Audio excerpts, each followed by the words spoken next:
Welcome back to the Remedial Film Class podcast. I'm your host, Dan. And I'm Travis. And I'm George. And we just finished up the 1988 film directed by John Cleese and some other guy called A Fish Called Wanda. George, is your fish also called Wanda? It is. Seems to be a What's your popular bird fish called? name. How about you, Travis? I don't have a fish. What? Did you eat it? No. I do have to say, my son saw the cover of the DVD case and really thought there was a fish in this movie. There were a lot of fish in this movie, bro. No, I mean like on the front of the cover, it's like they're in a lineup, and it has everybody standing in the lineup, usual suspect style. Mm-hmm. But there's a fish standing with them, and I had to assure him that there was no fish in this movie that was going to be standing or talking or walking. That is some real false advertising, is what that is. Kind of. I thought it was like a prequel to like Finding Nemo or something. No. Thanks to Vinegar Syndrome, this was the second weirdest movie I saw today with with fish in it. So, thank you to Vinegar Syndrome for the recent release of Camille Keaton in Italy. Some things you can't unsee, guys. It wasn't Splash with new subtitles That or voiceover by Danny DeVito. would be amazing, though. That Hey, would be George, Jamie Lee Yeah. Christmas continues. Sure does. And she's all over this movie, Jamie Lee Curtis, that is. And George, JLC, how are you friend feeling? of the show. How are you feeling coming out of The Fish Called Wanda? Great, man. It's a great movie, man. I loved it. It's a lot of fun. It is a lot of fun. I was laughing my butt off. There were a couple of parts that I had to rewind and watch again because of the delivery. I had to see it immediately again. I can think of a couple parts that you probably rewound. No. Funny parts. Yes. Kevin Kline is on all cylinders in this movie. Funny parts. Yes, the funny parts. Yeah. Even if people aren't a fan of Kevin Kline, this is a good example of it. He's Otto. Yeah. But yeah. Have I seen Kevin Kline before? I don't think so. Okay, because I didn't really recognize him. I thought he was good. He's done a few movies that we might watch, but he has been in a few of my favorite movies. Now, have I seen the guy who played Ken at all? I hope so.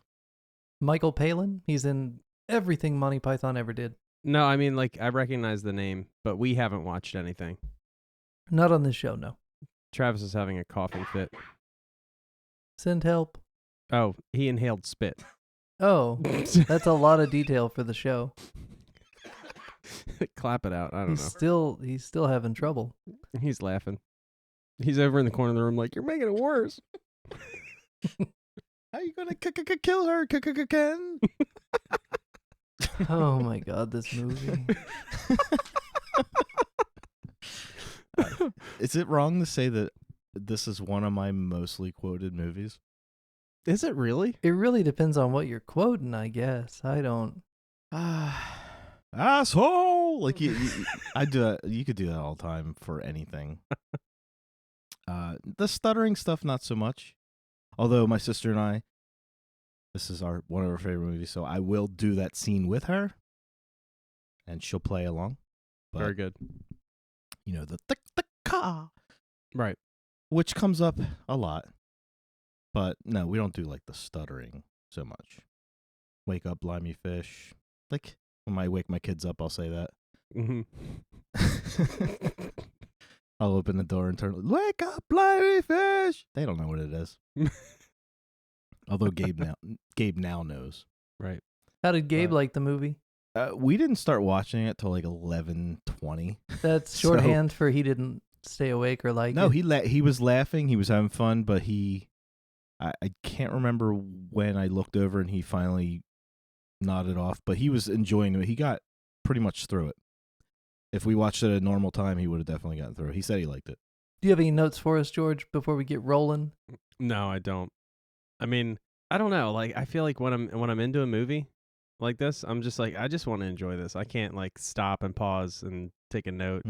I'm just going. I'm into this. Now, wait a minute. You had notes for like most of the Jason movies. Are you going to tell me that you did not enjoy the Jason movies? At the time, Mm. Well, he thought he was being schooled on something. I so. appreciate them much more now. Okay. Hmm. All right. You were redeemed. Actually, by the end of each episode, I was on board. That's true. We did have to beat it into you a little bit, but that's all right. Actually, I might even, I think out of all of the big 3 franchises, Mhm. I think Jason's my favorite. Okay. Yeah. Even though, I agree. I totally agree. well, the first 5 movies are my favorite. Yeah, I mean 6 Oh, is whoa. Kane Seven's- Hodder does not want to hear that. 8, I like 9. I like them all. I'm a homer. A Stan. Yeah, I'm a Friday like- Stan. Is that what they say? Like I said before, it's like having 9 children. You love them all for different reasons. for different reasons. Yeah, Except for 9 and 10. yeah, I like Jason. Wait until you start watching some of the fan-made films of Jason. Yeah. Where people who get it make it, and it's a lot of fun. I bet. I don't have notes either. I just kind of sat and watched it. This is some excellent radio then, guys. Hey, so let's talk about the Halloween movies. Those are good. I knew Mostly. he wasn't going to like this. I just knew it. Do you not like it, Dan? This is another 12 Monkeys. It was very 12 Monkeys. There were times that I laughed. There were times. I love John Cleese, but he just was not firing for me for most of this movie. And then he, at one point, monologued, and I was like, oh, it's Fawlty Towers John Cleese. I love this character. And then it was gone. Guys, I didn't like this movie much at Why? all. Why didn't you like this movie, man? Pacing was weird. The rhythm of the comedy is strange. The cringe factor of some of the choices for the setting of comedy, the stuttering, especially like right off the bat, I was just like, ooh. All right, here we are. Like, okay. You know, the dog bit, I was just like, oh my God. Like, okay. The dog bit was hilarious. Oh my God. It was kind of that airplane humor. Yeah, it was I, weird. I wasn't expecting to watch Silence of the Lambs. I mean, I had no don't know. expectations going into this movie. I knew that it existed because I've heard the title thrown around, and I heard from Richard that it was going to have John Cleese. But this was a first-time blind watch for me. Right. And I was like, okay, I love John Cleese in everything he's done that I've seen. And, of course, I know Michael Palin. I'm familiar with Kevin Kline, but I can't think of anything off the top of my head that I've seen him in that I was like, oh, this is my guy, right? But he usually does the like, work, right? Like he does some Yeah. good stuff in this movie, but at one point he does like a real manic, I think he's like changing clothes or something. And he channeled, I guess it's the opposite because of chronology, but do you guys know Tom Cardy on YouTube and TikTok? Friend of the show, Tom Cardy. Yeah. Have you checked your butthole? Oh, yeah. Yeah, I I got know a him, real yeah. Tom Cardy energy from one of the scenes with Klein. I was like, okay, this is pretty funny to think of Yeah. the have you checked your butthole guy in this movie. But Well- in general, I think it all comes down to direction for me, and I think the scale of the comedy didn't always fit the scene. You know, it was either too broad or too small for what they were trying to do, and then the score just killed me. Like, Yes. the entire time I'm thinking, I don't know that this score is written for this movie. I have a Yeah. bad feeling they just like pulled stock music and we're just like, oh, here's a song we got for free, so let's play this over the scene, and it doesn't fit at all. And like, it could be comedic, but it just felt unintentional and clumsy to me. That was my one complaint is the score. That score was, And you Ooh. know it from the beginning because they kind of have certain music and then it shows the fish, and it's like a soap opera ending, hunky dory kind of music, and then it goes to something else. Like it was just like you said, it was all over the place throughout the movie as well. and like the intro feels like a sitcom, and Yeah. at first I was like, And is it this silly? Like, are we going this silly? I was And then ready there's for a bank it, heist. And then there's a bank heist, and I was like, oh, Right. okay, I guess we're doing this. And then like last week I talked about the IT crowd and that character Moss, and he's kicked the ball. Okay, now the other guy's got the ball. In that same episode, they do a bank heist. Spoiler alert for an old episode of the IT crowd. And I think they visually inspired parts of it from this movie. So that's kind of fun, but I like the IT crowd version better. If you haven't seen that, George, maybe we'll make you watch that tonight too. That one's funny. That one I've heard good things good. about IT crowd. Holy I might moly. like to watch the whole series, but So Kevin Kline is pretty much known for not drama, but just like straightforward acting. He was in like Grand Canyon, and he played Dave. He was like a president in Dave, which was I think Dave is the one I know him from, and that's kind of my expectation from him. So I really was pleased by his effort in this movie. But he did a lot of good work in the movie. Yeah, I mean, and the reason why we watched it, she's good in it. She's a little much, but I think the character is written that way. Like she's all over the place on purpose. Like she's playing everybody. She's playing everybody. Yeah, she's kind of like a Catch Me If You Can type of character, not as sophisticated, but right. Yeah, like she's just for her. Everything she's doing is to manipulate someone else. Right. And to me, because it was a comedy and because it's written by sketch comedy people, it's a little over the top, but because everybody's over the top, it kind of fits. Yeah. Yeah. One thing I always hate about spy movies is it seems like the trope is always new spy is the hero of the movie, new spy has a mentor betrays spy in Act 3, right? And what that does when you make that a trope, it makes every relationship in a movie worthless because you just expect everybody to double cross everybody else and who's the good guy, who's the bad guy, we're switching sides, and like they're going for dynamic, like changing scenarios as the movie goes forward, but what it ends up doing is just negating the importance of any actual relationship because everybody's going to turn on everybody. And I got a serious case of that from this movie where it was like, 5 minutes in, you kind of figure out, okay, everybody's just going to betray each other. Cool. Right. Now, how do you sustain that for the next 90 minutes? Well, and I that's think they purposely showed you in the beginning that nobody's trustworthy. And then it continues to escalate. But then I think the John Cleese character kind of ends that process because he kind of, I guess you don't see the sequel, but does she change her ways to be with him, or is she just manipulating him or is he manipulating her because now they have money, like, and he's never had money because his wife, like, they kind of. I would argue that Ken is trustworthy. Here's the thing. They did try to kill the old lady, though. They put an epilogue at the end of this movie, and it's like they had 17 kids and founded a leper colony. So actually, the sequel to this movie is probably pretty filthy. It's just a lot of banging, a lot of childbirth. Well, and all these people got together again and made a movie called Fierce Creatures, and I don't know, I can't remember. I don't think it's a sequel, but it's it can't be canon because I want a leper colony and I want 17 babies. Right. But yeah, I didn't realize the working title for A Fish Called Wanda was Jamie Lee Curtis Makes Out with Progressively Uglier Dudes, the movie.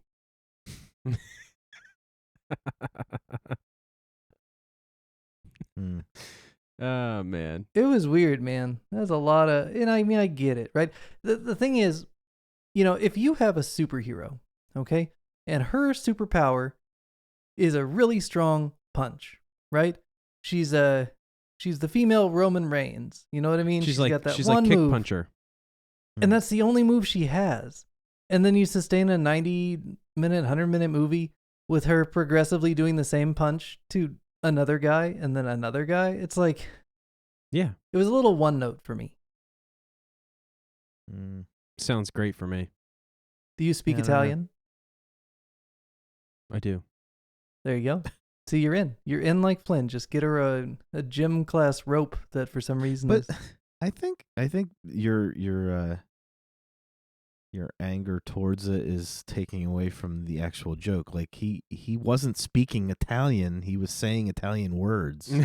Well, no, the one guy was, but John Cleese actually could speak Italian. Well, yeah, and she could not was, control but herself. But then he switched it on her, and I think that was done on purpose. Like Otto is so stupid that he didn't learn Italian. Hey, he's hey, just hey, saying, hey. He's just Don't call him stupid.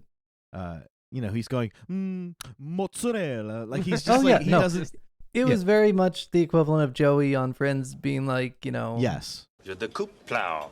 But then the John Cleese ups it by speaking Italian fluently, and she's like, and then he starts speaking Russian, which they threw. I mean, it's a weak curveball, but it's still a curveball because then she's uber excited. Yeah. Because, she can't control nobody herself. finds Russian sexy ever.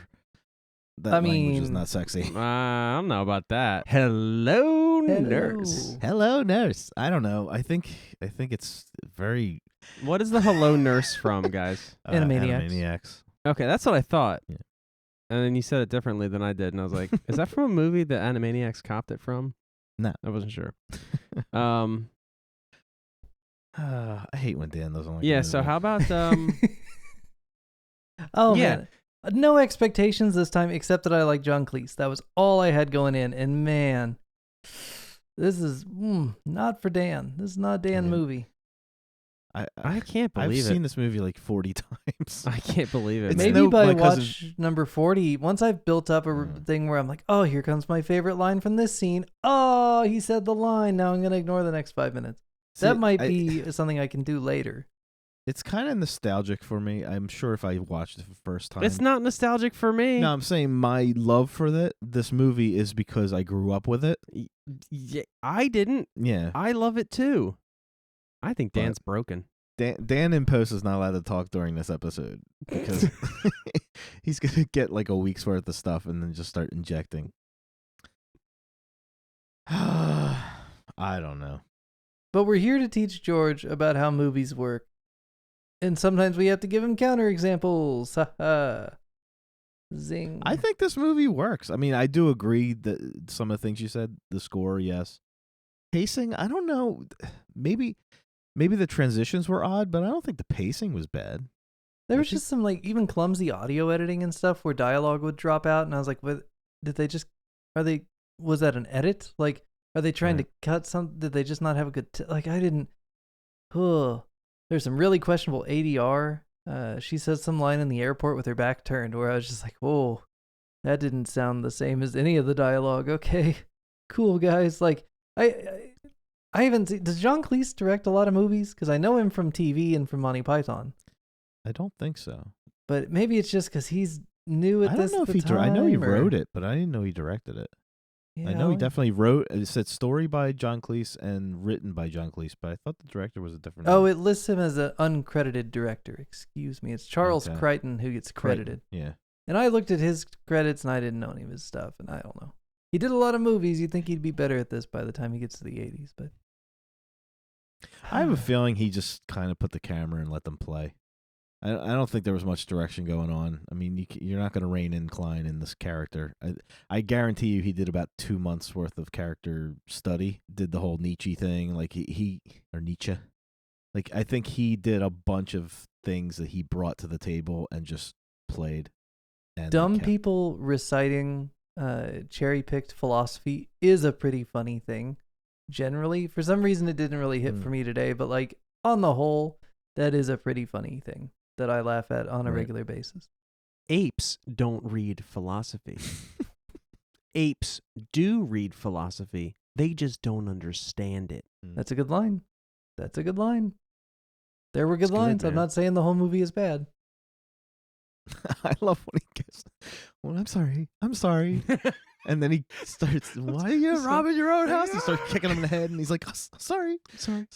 Yeah, I mean, he's just so impulsive, and can't control his anger he cannot at do all. Anything right, man. No, he's a bull in the china shop. Dude, Ken was my favorite. When I realized after the first dog that he was gonna kill all 3 of these dogs by accident, I felt so bad for him the whole movie because I knew it was coming, and it was hilarious to me. Every single one was hilarious to me. Like, they actually show you at one point a flattened dog. So Airplane. I mean, that's it's good, man. Hat approach pterodactyl. I mean, that's A lot of it is. Mm-hmm. And that's why I don't think I just didn't care as much. I enjoyed the performances. Felt so bad for that dude. And Cleese he's not John Cleese in this movie. I think but he wrote it, so I can't really blame him. I mean, he wrote his character, and he said, okay, I'm not going to be John Cleese. I'll be the straight man and let Otto kind of do the John Cleese shit. Yeah. Which is fine. He probably wrote Otto for himself, but he's not American. I like how the consistency at the end of the movie when Otto is interrogating Ken and he sticks chips up his nose. And one of them has ketchup on it. Right. Ken goes the rest of the movie with ketchup on his nose. Even when he's driving the dude, you didn't think the steamroller scene was funny? Okay, let me give you a quick play-by-play of how this went down. God. My It wasn't New York Ninja good, but it was up there. Well, oh my God. Here's the difference, man. New York Ninja is a miracle that it even exists, and also like it's a cheesy kung fu movie with 30 years newer than video dubbing, involving a plutonium man for some reason that no one can explain. Like, that movie is terrible, but it's so silly because it exists. This movie had so much potential to be like an all-time great. And then I see that part where, at the airport, you see in the background the steamrollers coming, and at the beginning that somehow John Cleese is going to distract. And he goes to distract Kevin Kline long enough. Vietnam. It's so fucking funny, bro. It wasn't funny in 1988. We whooped your hide real good. Yeah. But, I mean, here's the thing. My wife comes in. She goes, hey, how's the movie? And I go, ugh. And she goes, oh, not getting any better? And I'm like, just look. And she goes, is that steamroller going to run him over? I'm like, yeah. And she goes, is this the Austin Powers thing? I'm like, no, that was funnier. That's where they got it from. It's the same setup, right? Steamroller's going to hit a guy. George, you've not seen Austin Powers yet, though, right? So we're not going to talk about it. But there's a difference in the setup. Someday we'll get to that movie, or yes, it might be the second Austin Powers. I don't remember. But anyway, the steamroller gag, a little different. The second one is the K-turn with the luggage truck. I've seen in that. A hallway. I've seen that. It's pretty fucking hilarious. I have to say. Yeah. How about Klein like going through all like stages of grief before he's run over, like trying to talk to Ken. Talking Ken out of it. You won't do it. No, I'm just kidding. You will. Yeah, it's just like the whole time he tries shooting him, runs out of bullets. See, he does everything. Dan took all the fun out of it, because to me, one of my favorite lines in this fucking movie is when he's like, "It's Ken coming to kill me. How you gonna catch me, Ken?" Like, that's like my favorite. And now I'm wrong. Limey concrete. Ugh. Now I'm wrong for doing that, and it's going to get edited. You're out. not wrong. It's fine. I mean, it leaving it in as a counterexample. How'd your wife like the movie, George? She thought it was funny. Damn it. She thought it was funny, and she watched a little bit of it with me, and then she went in the other room and she was doing her nails, and she could only hear the audio, and I hear her laughing from the other room just listening to it. So don't touch his dick. You better not touch his dick. I'm not jealous, but if you touch his dick, I'll kill him.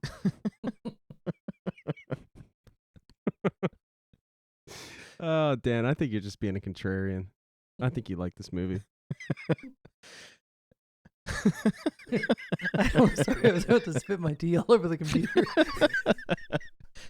I think if I watch it in a year, and then I watch it again 2 years after that, I think by the third watch, I'll be like, oh, okay, this movie does have some really good stuff in it. I think my expectations, even though they were officially at like 0, I think I just expected more You slapstick. expected more Monty Python. Yeah. I wanted more Monty. And to be fair, guys, it took me a long time to buy into Holy Grail. For years, I thought it was too silly. And then I kind of came down to its level. And then this movie didn't deliver the same kind of silliness. Like, my introduction to them was Life of Brian.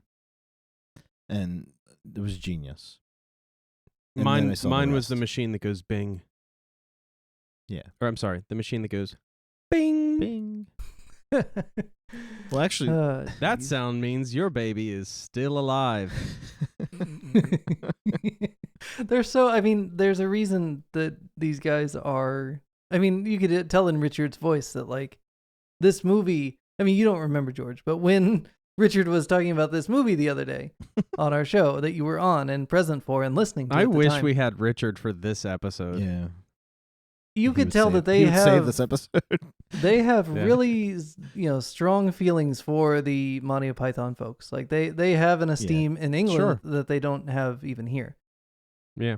Yeah, it's like same with like Benny Hill and all. I mean, it's just a different kind of humor, and that's why Austin Powers was so good, because Mike Myers took his love of that kind of humor, Yeah.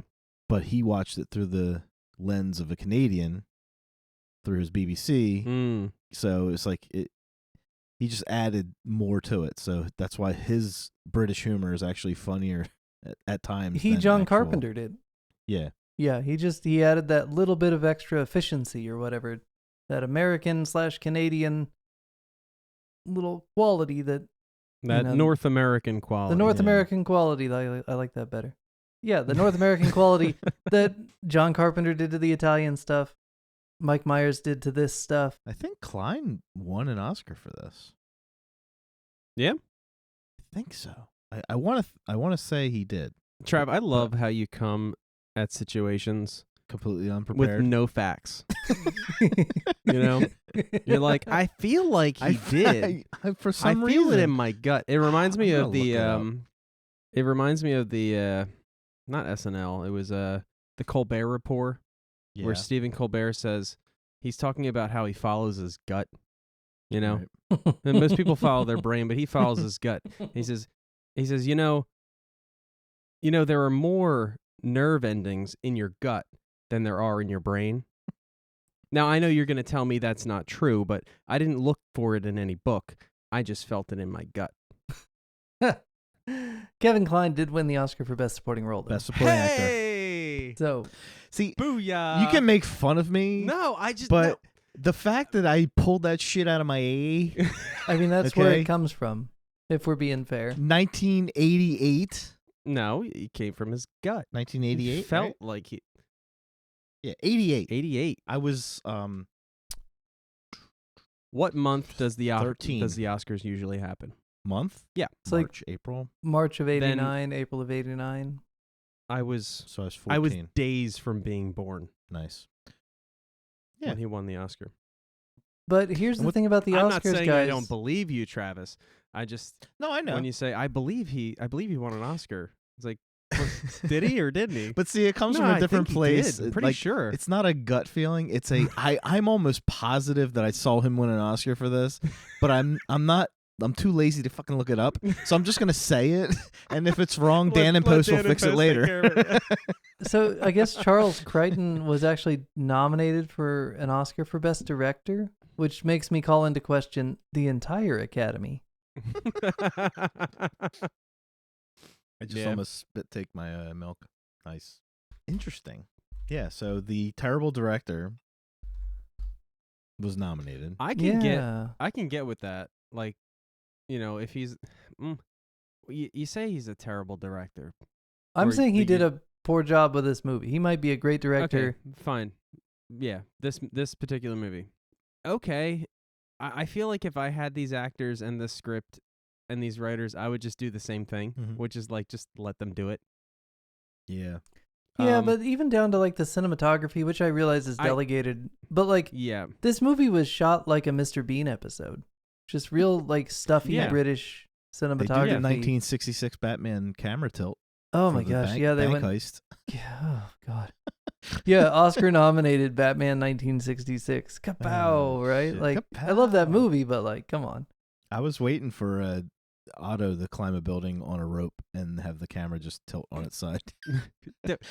Okay, Dan, did you not find any humor in when Otto's character was holding John Cleese out the window and John Cleese was apologizing Oh in my like the God. most polite British fashion he could? And then I- later on, He No. loses all the politeness when he's like, "We whipped your hide real good." Yeah, Like, totally mocking that Yeah. Texas Oh, yeah. accent. Yeah. Like Otto's from like Chicago. Dan, Well, he doesn't what have did what did you think of that silliness? if I were to compare it to music, just as a way to figure out my feelings, right? It's like if you showed me a drummer who did some really cool fills for the wrong style of music. It's like, No. like, yeah, okay. But it's like the scene is really broad, but the joke is, I don't know, guys. It didn't work this time. Maybe in the future it'll work. I thought it was very funny. It was so absurd. It was absurd to the point where I laughed. There are movies we're watching that are to teach you something. There are movies we're watching that Dan wants to expose the fact that he's known something for 20 years and finally And wants to share it with the share public. it. Yes. And then there's movies that we watch that are just funny. This is silly, man. It's In to me, the best way. This is the kind of movie that when I worked at the movie theater, when it was over, 2:00 in the morning, we're in the parking lot till 6 talking about it, and we're re-quoting it, saying we could have done this better. This was great, but like we're doing exactly what we do on the show in the parking lot. Yeah. For a movie like this, definitely. So how just about to catch you guys up real quick, the 1989 Oscar nominees for Best Director. Barry Levinson wins for Rain Man, one of the greatest movies ever. Okay. Yes. Martin Did you ever see that, George? Scorsese Yeah. is nominated for The Last Temptation of Christ. Which they weren't going to give to him. Alan Parker is nominated for Mississippi Burning. Great. Mike Nichols is nominated for Working Girl, and then Charles Croydon gets nominated for A Fish Called Wanda. Wow. Maybe they just had to have 5. Who actually won? Barry Levinson Rain Man. for Rain Man. Rain Man. Yeah. It swept most of these categories except Best Supporting Actor, Supporting actor. Kevin Kline. Yeah. He beat out Tom Cruise, right? Or Dustin Hoffman. Dustin Hoffman won Best Actor. Oh, so He they beat were out both actor. Alec Guinness from Little Dorrit, whatever the hell that is. Martin Landau from Tucker, The Man Landau. in His Dream, River Phoenix, and Dean Stockwell. Okay. So I guess Cruise and Dustin Hoffman were both actor. Neither was supporting. Yeah, Tom Hanks, Gene Hackman, Max von Sydow, one of my all-time favorites, and Dustin Hoffman, all nominated for Best Actor that year. Nice. We have not watched enough Gene Hackman shit. I'm sorry. Can we watch The Conversation? Is that not well known enough? I don't know. I mean, I love that movie, but it's pretty there's obscure. so many good Gene Hackman movies. Like there's like 15 of them. I'm trying to place who Gene Hackman is. He's so awesome that there's a movie called PCU, which we should probably watch at some point, maybe with Animal House. A guy's thesis in college, he's watching TV for 4 years, and his thesis is at any time during the day, there is either a Michael Caine or a Gene Hackman movie on TV. And then I'll spoil the ending. The very end, there's a movie on that has Gene Hackman and Michael Caine in it. Yeah. And he stands up after 4 years. He can't walk. Stands up after 4 years and says, "This is my thesis." And then he collapses because he can't walk because his legs are asleep. So good. Nice. But yeah, I mean, they're both those guys probably made about 300 movies together, or Between the two of them. Sum total, not always together in the same. Right. Well, I was saying to Gabe the other day, I was like, we were flicking through channels. There was like a Ben Affleck movie from the 90s and a Ben Affleck from the 2000s, and then Batman versus Superman was on. I'm like, that's how you know you're a star, when you're flicking through the channels and you can watch yourself in multiple decades at the same fucking time. It's so good. George, did you see Batman versus Superman? No. That's good radio, because there's a lot of meat there. It's good and bad to talk about. There's a little Joker in this movie when The bank heist? well after I shoot the bus driver. Exactly what I'm thinking. After when JLC is behind Klein when he opens the safe. Oh And yeah. she's she's got her the baton ready Yep. to knock him out so she can like split. like disappointed. Obviously, Another one I do a lot. I think I've heard you do that one on the show. He's shooting the safe, and she's like, "What are you doing?" He's like, "Thinking." Yeah. I mean, it's not all bad. That part's good. But yeah, I also had Dark Knight feelings. But the nice thing about the Dark Knight is that's the first 5 minutes. Right. And they stretched out to 90. You know what I also thought was this probably happens in every heist movie that I've never seen. It's a bit of a trope. The heist people turn on each other, and and so. And I think that's why Nolan does it. I mean, we're make off with more, yeah. Right. I mean, he's borrowing from Heat. He basically homages Heat. So it's like, yeah, there's like plenty of like the temperature. No, the movie Heat. Oh, okay, the movie. There's a movie called Heat. It's still. We've been doing this how long? Like a year and a half, and it's still amazing to me. I'm just things kidding. you I knew don't he was know. referring to a movie, but I never heard of it. Oh my. Heat. God. Oh, we're gonna have to do a whole season of Michael Mann. Sounds like a documentary. Yeah, it's all about the Kelvin scale. Oh, I thought it was about Scovilles. Underrated Kelvin. Ay vey. Fahrenheit is the best scale. I agree. Period. It makes the most sense. There you go. Hot take. The first scene where you see JLC and Kevin Kline, they walk into the flat, right? And they're supposed to be brother and sister. But they're arm in arm, or they're all over each other. Well, all over each other, but when Klein just like grabs her tit real fast. Yeah. Dude. And it's like I'm like, what the fuck? You want a treat? Watch this. Go back and watch the scene where they're planning the heist. And what's the middle thing? Yeah, that scene where watch Klein watch Palin. Okay. Ken, like he's looking at him like, are you fucking kidding me? Are you seriously? Like he's looking at him like, you gotta be shitting me. He's doing some really good stuff in this movie. I'm sorry. He deserved the Oscar. Doesn't always have to be a drama. Somebody's a stripper hooker. I agree, man. Drug I addict. think my favorite movie, my favorite moment in this entire movie was John Cleese coming into the room with champagne, screaming at his wife, and then screaming when she's not behind the door. Like, and then for whatever reason, those two screams, I was just like, okay, that's John Cleese. That's what I wanted. Give me more of that. Give me more. Same thing John when he was Cleese. naked and the people show up in the flat. Like, there is plenty of John Cleese in this movie. There's a whole lot in one scene. Yeah, he's just more subtle. I didn't mind it. It doesn't bother me. His wife, annoying as shit. His daughter, I wanted to punch her through the wall. But they're on purpose. Like, you're supposed to. Yeah, they're pitch perfect for what they're going for. Oh my God, they're killing it because she made me want to not be married to her. Yeah.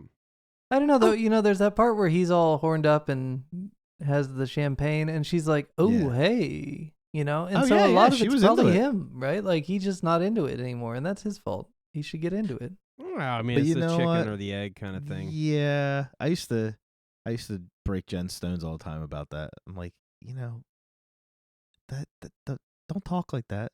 You shouldn't talk like that. It ends anything. Like, it's just she's in this movie. If she acted like she does when he gives her that necklace all the time, I guarantee you he would never. But she's just so bitchy. But they do it on purpose. Yeah, well, yeah, they have to. He's like, I won the case today. She's like, I have not had a moment to myself. It's like, ugh. And he takes 2 seconds to try and talk to his daughter when he gets inside. And she has nothing to do with him either. Yeah. And she says, oh, F it, I'll make my own tea, basically. Right. Yeah. So, I mean, and I thought that as soon as she did that, when she let that guard down, when he gave her the necklace she thought was for her. I'm like, oh, she would act like that? You have a glimpse of what their relationship could used to be like. Right. Used to be, or what Before it could be. Yeah. Portia came along. God. I thought she was named after a car too. Hey, George. Yeah. How long has it been since you were a good lover? I don't know. Was it back to the 14th century? Or that was the most British thing I've ever heard. And it opened my eyes to the British perspective. Maybe, it's farce, obviously. But in an American joke, you would be like, oh, hey, back to 1776, right? Like, we don't go back very far. And so our silly jokes about our sexual performance wouldn't go back very far either. No, yeah, you're right. I mean, if you were really wanting to get, deep, you could be like, oh, 1763. American history nerds think that's funny. But, but yeah, the 14th century, okay. All right. It's true. You've got me there, British people. It's true. I love Otto's argument because I've heard it from every idiot on the internet. If it wasn't for the United States, all of Europe would be speaking German. I just love that it's in here, and it's completely in here. That's his character, and that's that. He's so American, it's painful. I love it.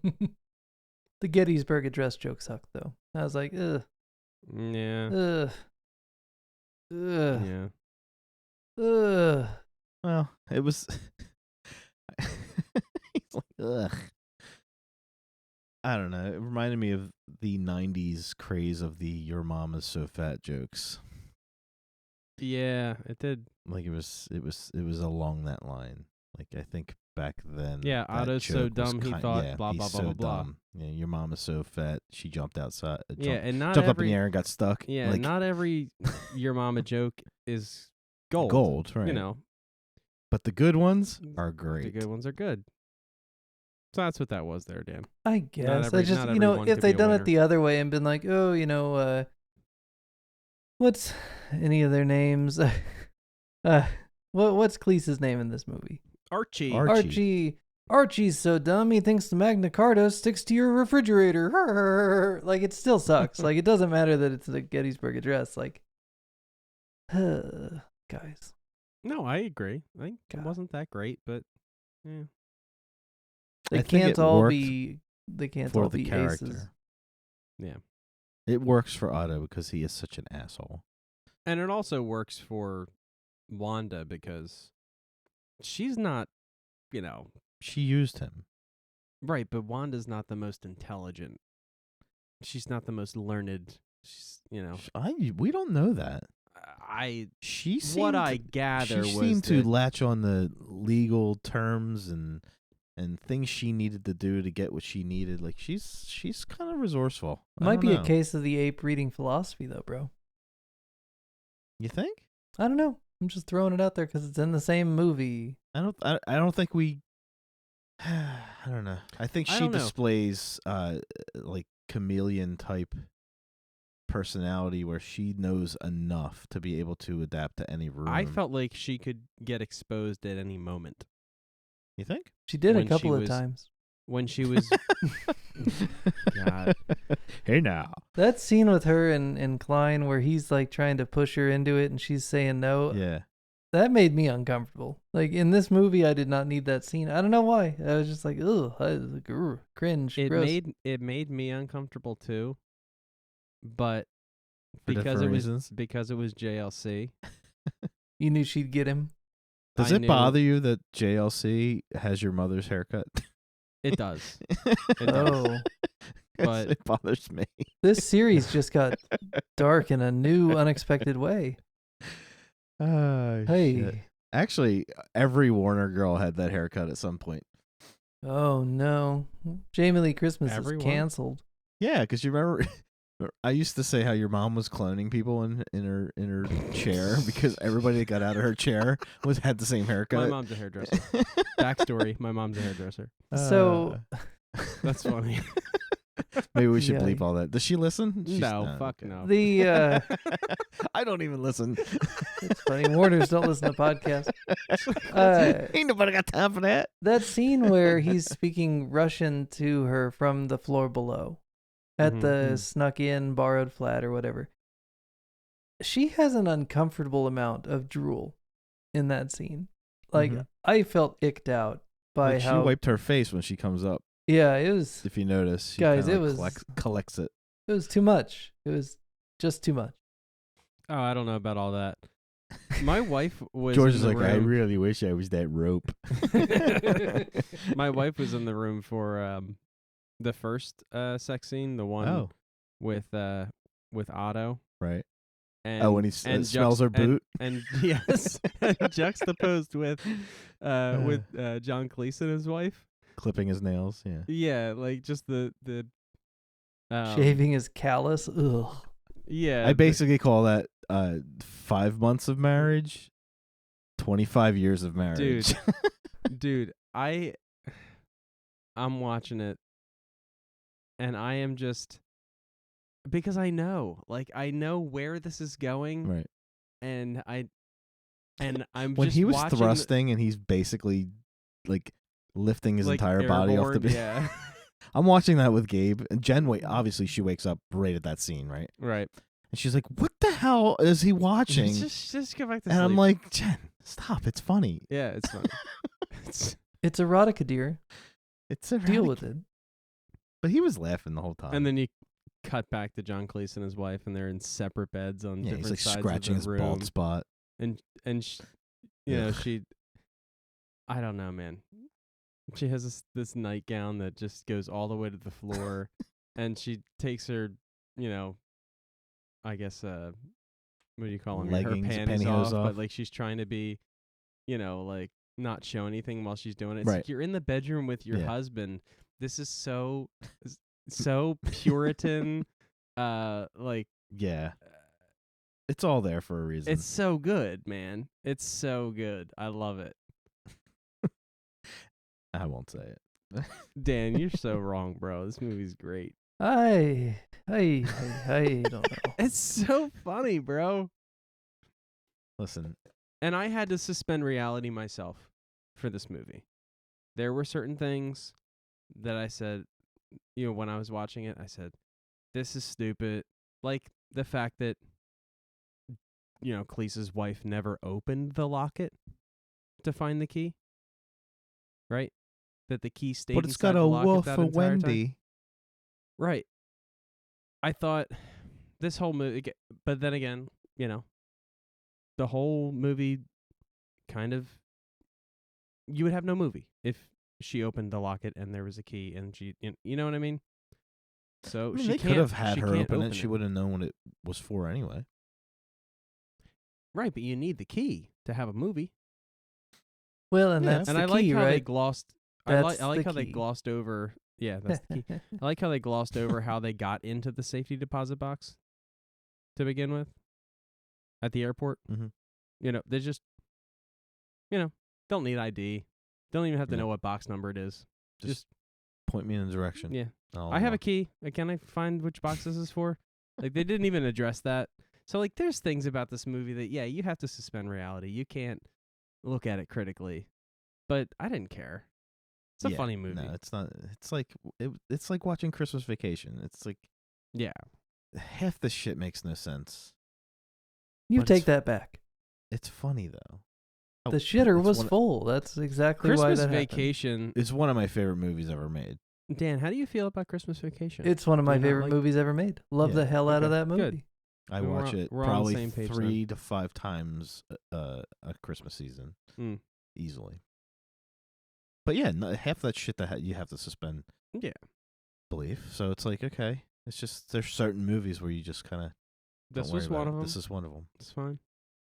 I mean, you have to do that with Shaun of the Dead. Yeah, absolutely. Well, every minus the zombies, like half to. the shit that happens in that movie. Well, not every movie, but real life wise, it was outlandish. Dude, they're in the airport, like shooting a gun in the hallway. They did show how that happened, though. He walked through a metal detector and flipped the gun. I did see that. He flipped it so fast. TSA. No British man could have possibly seen that gun in the air. Yeah, I mean, the farce of it wasn't the problem I had with this movie. My problem was the pacing, the production, the timing of a lot of the jokes, the scale of so many jokes being too broad or too short, and then that score. Holy moly. But there were good parts. I laughed at a lot of them. Well, 4 of them.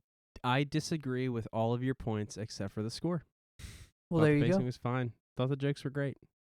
We're going to have to leave score- this one up to the listeners to decide, because I bet a lot of our listeners haven't seen this movie in years. But we'll look for them to go see it and talk about it on the Facebook group. Get to it. I don't know. It's up there for me.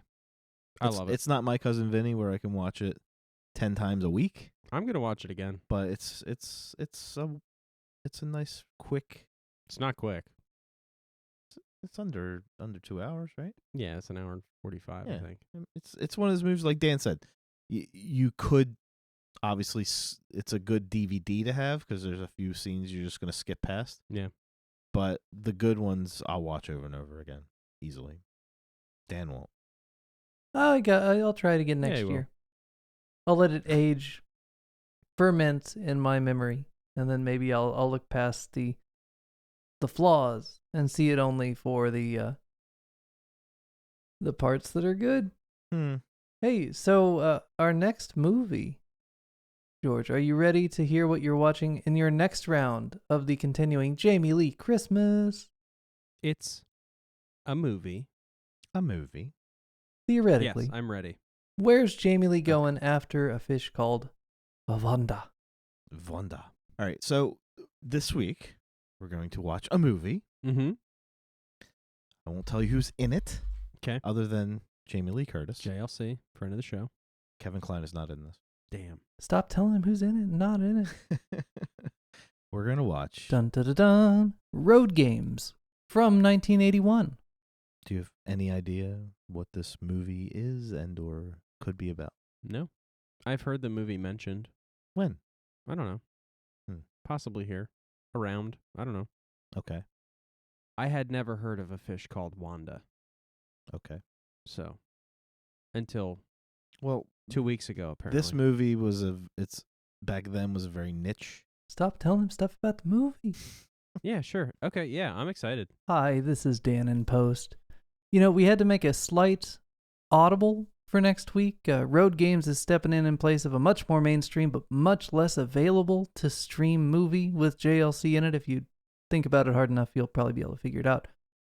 Wait, hey, this is Dan in Post says get out of here. This is Richard in Post, and I wanted to come on at the guy's request to give almost a rebuttal to all of Dan's views and tell him exactly how incorrect, how utterly wrong, how absolutely moribund his views were. However, I can't, because I saw this film for the first time when it came out, so I guess in the UK that would have been 88, 89, and I have seen it on VHS probably twice since, and maybe caught a repeat on television, but I've not watched it for 20 years, and it has not aged well. Wait, what? Watching it under the context of modern standards, I can see largely where he's coming from. But I thought I would add some colour to it, because there are some things that haven't necessarily translated this distance in time, but need to be seen. One of them is the fact that this country was obsessed with John Cleese, as much as we were obsessed, it seems, with Jamie Lee Curtis. So we really badly wanted a Fawlty Towers film. We'd had Clockwise, that was not a Fawlty Towers film, and it was more of a chore to watch than bits of this film certainly were. And this is a period where comedy in the cinema consisted of things like Teen Wolf, Dragnet, Crocodile Dundee at, probably the peak end of Hollywood's production. So it was a pretty turgid pool of very bland stuff by today's standards. That said, this was one of the first films that sort of had almost like that knowing nod to the audience, had a bit of something for the American audience, a bit of something for the UK audience, and that's what probably got it the absolute reception it got. But it definitely hasn't stood the test of time. That is why the pacing may seem off, even though actually on a rewatch I thought it was pretty well put together all round. It's got some amazing little cameos in it, which I don't know whether it would mean anywhere near as much to a US audience as they did to a British audience. So again, another reason why we loved it particularly. So you've got Ken Campbell, who is a crazy Scottish sort of proto-improv theatre genius. Highly suggest looking him up. And he also appeared in an episode of Fawlty Towers, so you had that parody there. You had Jeffrey Palmer, who in this country had appeared predominantly in the brilliant TV series The Fall and Rise of Reginald Perrin. And you had Stephen Fry, I think, is in this at some point. So you had all the normal Brits in it, but of course you had Cleese and Palin, who hadn't really been seen together in film form since the last Python film previous to this, which would have probably been Meaning of Life. So yeah, for the Brits, we had a lot going for us in this film. The jokes don't hit home as well as they did. There's a lot of stuff that under a woke lens we would definitely not allow these days. Particularly the scene where Michael Palin is dressed as a practitioner of the Rastafarian religion, driving a very dodgy-looking van with the word Sinsemelia written across it. That wouldn't pass today, and certainly some of the jokes they are not funny. But there's such a strong sense of Brits versus Americans in this. It really comes out to me watching it that it was almost as if you had an American writer and a British writer trying to outdo each other. And I think for that alone, Dan, you're completely wrong. This film is great and you should love it more. I'm totally with, I think it was George who mentioned about the drool from Jamie Lee Curtis when she was doing the thing with the rope and he was speaking the Russian. That was wrong. I didn't notice that at the time, and that just left me feeling really uncomfortable. Which bizarrely, watching John Cleese prance around almost naked didn't make me feel as uncomfortable now as it did at the time, because then he was an old man. Now I kind of look at him and think, well, he's actually pretty trim for a guy of, he's probably about what my age now would be. So I found it really amusing, but I do definitely see issues with it under a modern scrutiny.